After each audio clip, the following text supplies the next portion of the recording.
everyone, it's me, Noah Meehan of the Arc of Truth, and thank you so much as I've been taking time off with my videos, especially considering the fact that I just recently had to deal with sinus surgery, and I've been recovering ever since.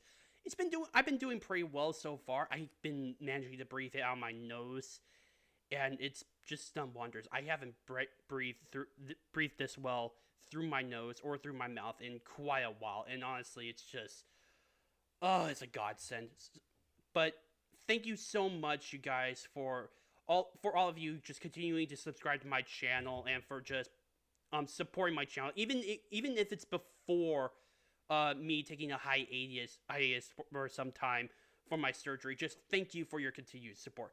Now, with that out of the way, let's get into what Congress just basically put in the National Defense Authorization Act of 2024. Now, just to clarify, the NDAA, which that's a short abbreviation, has been passed for every single year since around the 1950s, and it supposedly has been about the issue of defense. Although arguably, I would say that this would be more of an omnibus bill, which has the guise of being a part of defense.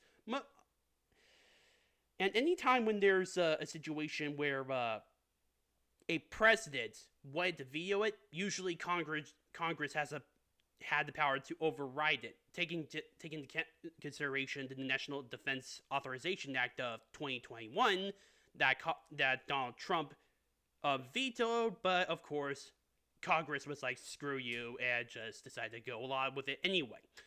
But a part of the main reason why I'm focusing on the NDAA of 2024 is because of what Congress put in specifically in regards to treaties, as well as to military alliances. Specifically, what Congress put in there, and this was a bipartisan act, by the way, or bipartisan if you could call it that, because it's the Uniparty. It actually, believe it or not, it has some lingering effects over to the overall behavior and attitudes of the establishment in regards to the general election that's going to be coming up next year. Here's the overall act. It is said that the President of the United States cannot and will not get the United States to leave any other military alliance without the act of Congress, or more specifically, the Senate, because the Senate, according to the Constitution, is the one that ratifies treaties. And I kind of think that this is, and a lot of people, especially people on the right, like, say, Red Eagle Politics, shout out to him because I sometimes watch his videos, they mentioned that this is something that they haven't done at all, and yet they specifically made this act into law, coincidentally in 2024, especially considering the fact that Joe Biden, the President of the United States, does not intend for America to leave the North Atlantic Treaty Organization at all. This seems to be more, as well, a response to Donald Trump over the possibility of him winning. Now, we all know how Donald Trump feels about NATO. He said before that NATO is obsolete, that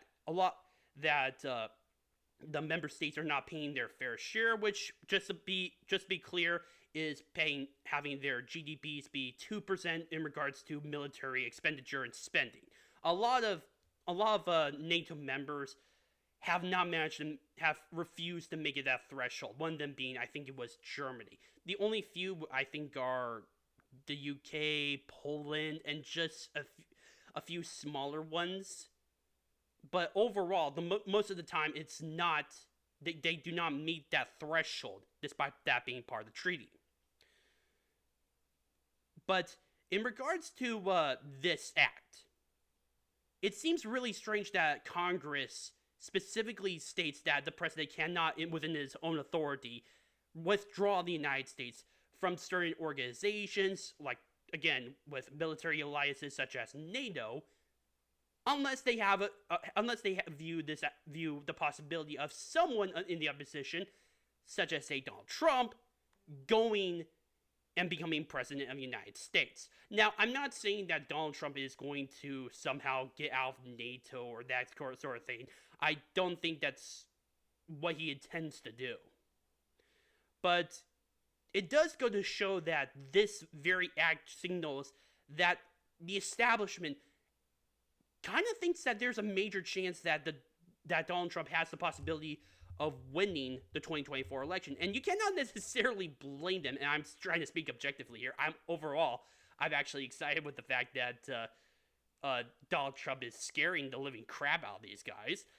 But overall, he's been dominating the polls, especially within the national poll. He's about 2%, 2 points ahead of that of Joe Biden, and this has been pretty consistent for about a month. And not only that, a lot of states, not just battleground states, or well, take it back. In battleground states, many of the battleground states, he's managed to win and stay ahead, especially when you consider putting people such as Robert F. Kennedy Jr. or Jill Stein of the Green Party. And he's managed to maintain that hold. In fact, I would argue even that he's actually increased his own support. In the case of Georgia, he's managed to go up to 7 points.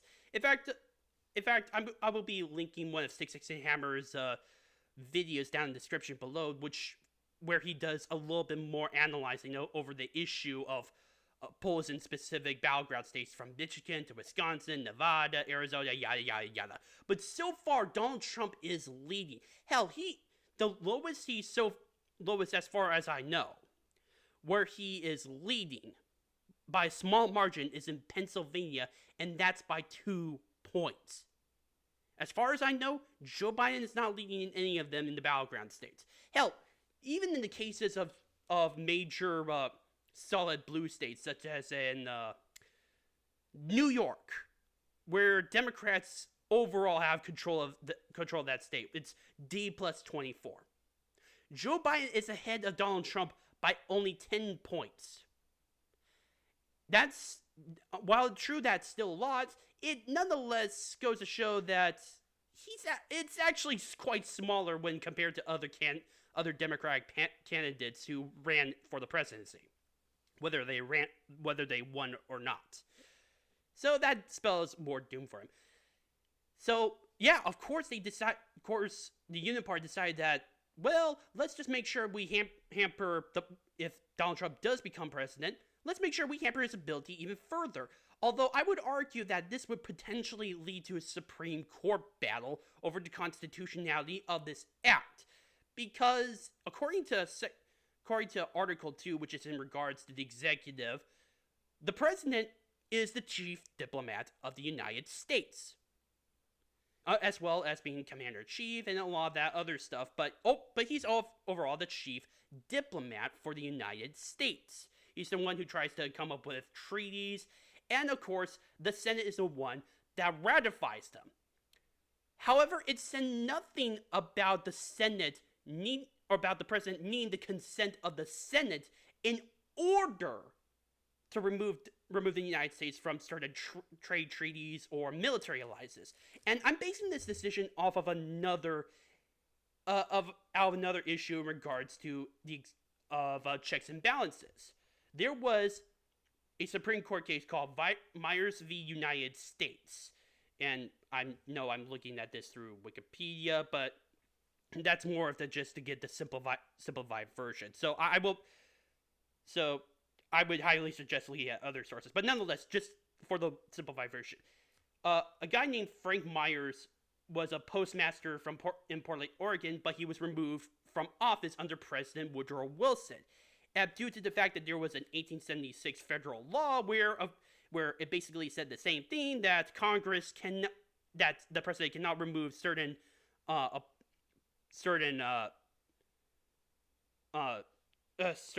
people in positions of power without the consent of the Senate. Well, this went to the Supreme Court, and well, they sided with Woodrow Wilson on this, because while the 1876 law did say specifically that the Senate that you needed the Senate's approval, That's not what the Constitution says. In fact, it was completely silent on the entire ordeal.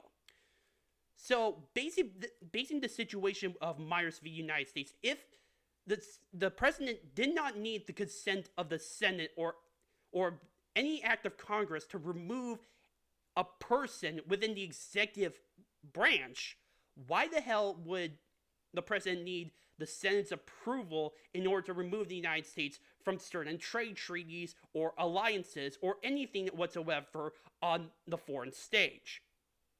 Especially considering the fact that the United States Constitution says absolutely nothing about that. It's specific in saying that that the president,